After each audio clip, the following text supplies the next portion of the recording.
इस ब्रीफिंग में शामिल होने के लिए आप सभी का धन्यवाद। जैसा कि आप सभी जानते हैं, 22 अप्रैल 2025 को लश्कर ए तैयबा से संबंधित पाकिस्तानी और पाकिस्तान प्रशिक्षित आतंकवादियों ने भारत में जम्मू और कश्मीर के पहलगाम में भारतीय पर्यटकों पर बर्बरतापूर्ण हमला किया। 25 भारतीयों और एक नेपाली नागरिक को कायरतापूर्ण मौत के घाट उतार दिया गया। मुंबई के 26 नवंबर 2008 के हमलों के बाद यह भारत में हुई किसी आतंकवादी हमले में मारे गए आम नागरिकों की संख्या की दृष्टि से सबसे गंभीर घटना है। पहलगाम का हमला अत्यधिक बर्बरतापूर्ण था, जिसमें वहां मौजूद लोगों को करीब से और उनके परिवारों के सामने सिर पर गोली मारी गई। हत्या के इस तरीके से परिवार के सदस्यों को जानबूझकर आघात पहुंचाया गया। साथ ही उन्हें यह नसीहत भी दी गई कि वे वापस जाकर इस संदेश को पहुंचा दें। यह हमला स्पष्ट रूप से जम्मू और कश्मीर में बहाल हो रही सामान्य स्थिति को बाधित करने के उद्देश्य से किया गया था। चूंकि पर्यटन फिर से अर्थव्यवस्था का मुख्य आधार बन रहा था, इस हमले का मुख्य उद्देश्य इसे प्रतिकूल रूप से प्रभावित करना था। पिछले वर्ष आप सभी जानते हैं, 2.25 करोड़ से अधिक पर्यटक कश्मीर आए थे। इस हमले का मुख्य उद्देश्य इसलिए संभवतः यह था कि इस संघ राज्य क्षेत्र में विकास और प्रगति को नुकसान पहुंचाकर इसे पिछड़ा बनाए रखा जाए और पाकिस्तान से लगातार होने वाले सीमा पार आतंकवाद के लिए उपजाऊ जमीन बनाने में सहायता की जाए। हमले का यह तरीका जम्मू और कश्मीर और शेष राष्ट्र दोनों में सांप्रदायिक दंगे भड़काने के उद्देश्य से भी प्रेरित था। इसका श्रेय सरकार और भारत के सभी नागरिकों को दिया जाना चाहिए कि इन प्रयासों को विफल कर दिया गया। एक समूह ने खुद को रेजिस्टेंस फ्रंट TRF कहते हुए इस हमले की जिम्मेदारी ली है। यह समूह संयुक्त राष्ट्र द्वारा प्रतिबंधित पाकिस्तानी आतंकवादी समूह लश्कर ए तैयबा से जुड़ा हुआ है। यह उल्लेखनीय है कि भारत ने मई और नवंबर 2024 में संयुक्त राष्ट्र की 1267 कमेटी की सैंक्शंस मॉनिटरिंग टीम को अर्धवार्षिक रिपोर्ट प्रस्तुत की थी, जिसमें TRF के बारे में साफ इनपुट दिए गए थे। इससे पाकिस्तान स्थित आतंकवादी समूहों के लिए कवर के रूप में TRF की भूमिका सामने आई थी। इससे पहले भी दिसंबर 2023 में भारत ने इस टीम को लश्कर ए तैयबा और जैश ए मोहम्मद के बारे में सूचित किया था, जो TRF जैसे छोटे आतंकवादी समूहों के माध्यम से अपनी गतिविधियों को संचालित कर रहे हैं।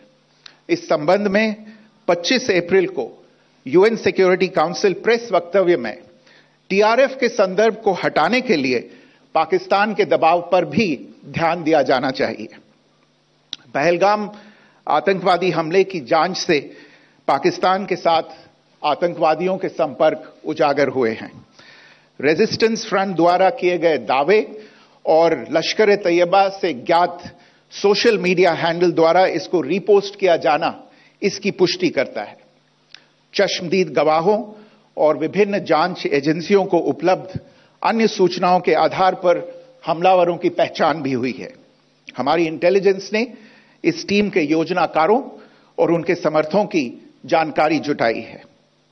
इस हमले की रूपरेखा भारत में सीमा पार आतंकवाद को अंजाम देने के पाकिस्तान के लंबे ट्रैक रिकॉर्ड से भी जुड़ी हुई है, जिसके लिखित और स्पष्ट दस्तावेज उपलब्ध हैं। पाकिस्तान दुनिया भर में आतंकवादियों के लिए एक शरण स्थल के रूप में पहचान बना चुका है। यहां अंतर्राष्ट्रीय स्तर पर प्रतिबंधित आतंकवादी सजा पाने से बचे रहते हैं।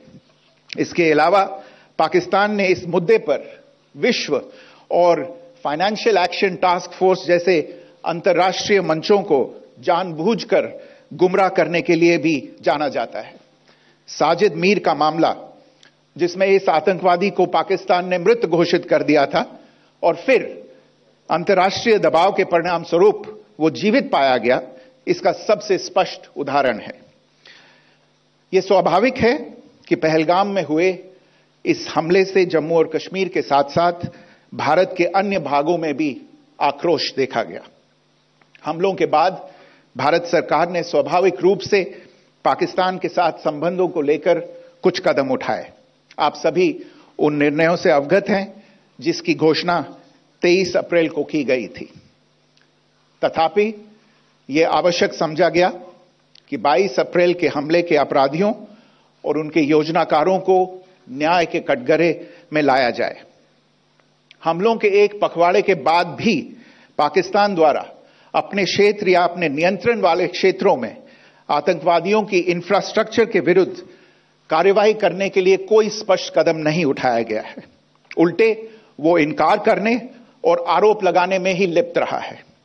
पाकिस्तान आधारित आतंकवादी मॉड्यूल्स पर हमारी खुफिया निगरानी ने संकेत दिया है कि भारत के विरुद्ध आगे भी हमले हो सकते हैं। अतः इनको रोकना और इनसे निपटना दोनों को बेहद आवश्यक समझा गया। आज सुबह, जैसा कि आपको ज्ञात होगा, भारत ने इस तरह के सीमा पार हमलों का जवाब देने और उन्हें रोकने तथा उनका प्रतिरोध करने के अपने अधिकार का प्रयोग किया है। यह कार्यवाही नपीतुली, नॉन एस्केलेटरी, आनुपातिक और जिम्मेदारीपूर्ण है। यह आतंकवाद की इंफ्रास्ट्रक्चर को समाप्त करने और भारत में भेजे जाने वाले संभावित आतंकवादियों को अक्षम बनाने पर केंद्रित है।